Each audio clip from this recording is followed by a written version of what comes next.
जय हिंद। राजा जन्मेजय की पावन यज्ञ भूमि की वीडियो में आपका स्वागत है। ये वीडियो है अवंतिकापुरी धाम की। ये सरोवर है उस समय का 84 बीघा का यज्ञ कुंड रहा है। इसके पीछे कहानी है, राजा जन्मेजय ने यहाँ पर नाग यज्ञ किया था अवंतिकापुरी धाम में। यह अवंतिकापुरी धाम आजमगढ़ जिले के रानी की सराय थाना क्षेत्र के आवक गांव में स्थित है। ये अवंतिकापुरी धाम में ही राजा जन्मेजय ने नाग यज्ञ किया था। इसके पीछे की कहानी यह है कि महाभारत काल के धनुर्धर अर्जुन जी के पुत्र वीर अभिमन्यु के पुत्र राजा परीक्षित के पुत्र राजा जन्मेजय हुए। तो राजा जन्मेजय को ये नाग यज्ञ आखिर करानी क्यों पड़ी, इसके पीछे की भी कहानी है। तो सुनिए आप कृपया, और पूरा ही सुनिएगा, तब समझ पाएंगे। हो सकता है आप ये कहानी सुने भी हों, बट आपको ये नहीं पता रहा होगा इसका कारण और वो किसके पुत्र रहे थे। राजा परीक्षित अभिमन्यु जी के पुत्र थे। राजा परीक्षित के समय ही कलयुग का प्रवेश होता है। कलयुग उनसे अपने रहने का स्थान मांगता है। राजा परीक्षित उसे रहने के लिए 3 स्थान बता देते हैं, जिसमें से मदिरा और स्वर्ण का भी नाम आता है। तो स्वर्ण को कहते ही वो उनके राजा परीक्षित के मुकुट में ही कलयुग जा बैठता है, क्योंकि उनका मुकुट सोने का होता है।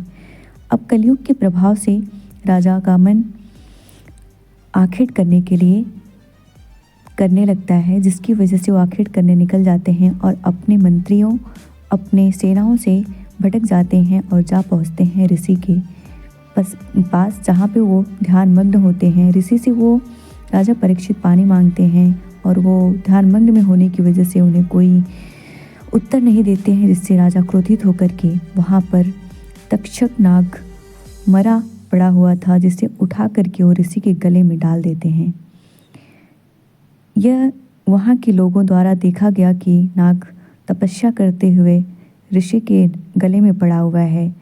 लोगों ने जाकर के उनके पुत्र से कहा। ऋषि के पुत्र यह सुन करके क्रोधित हो गए और राजा परीक्षित को श्राप दिया कि आज से 21वें दिन यही तक्षक नाग आपको डस लेगा, जिसकी वजह से आपकी मृत्यु हो जाएगी। यह सुनकर के लोगों ने काफ़ी प्रयास किया इस श्राप से बचने के लिए।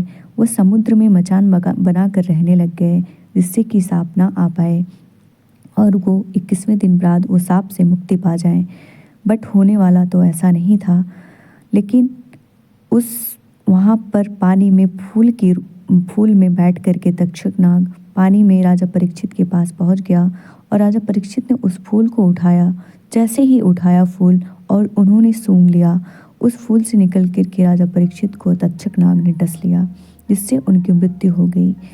इस घटना को उनके पुत्र राजा परीक्षित के पुत्र राजा जन्मेजय ने सहन नहीं कर पाए और क्रोधित होकर के उन्होंने प्रण किया कि अब मैं धरती पर किसी भी सर्प को नहीं रहने दूंगा। उन्होंने प्रण किया और 84 बीघे का यज्ञ कुंड बनवाया।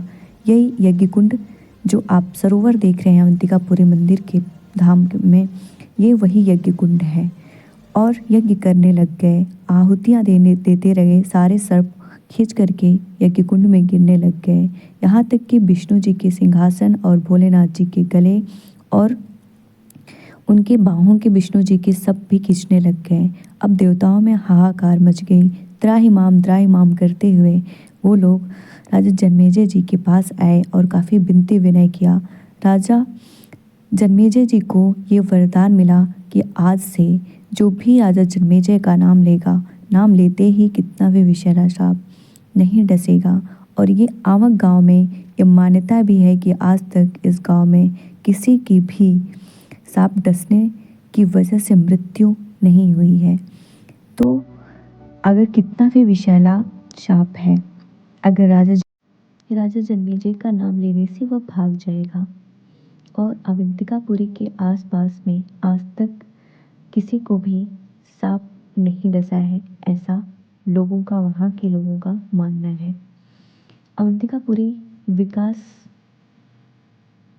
के लिए सन 2018 में 2 करोड़ 46 लाख रुपए आवंटित प्रस्तावित किए गए हैं इसके विकास के द्वारा पर्यटन मंत्रालय के द्वारा। तो अभी इसकी देख रेख की जा रही है।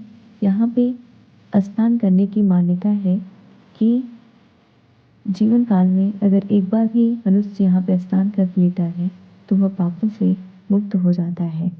स्नान करने के लिए भी भीड़ आती है। आजमगढ़ के ही लोग नहीं बल्कि कोने कोने से लोग भी आते हैं नहाने के लिए यहाँ पर।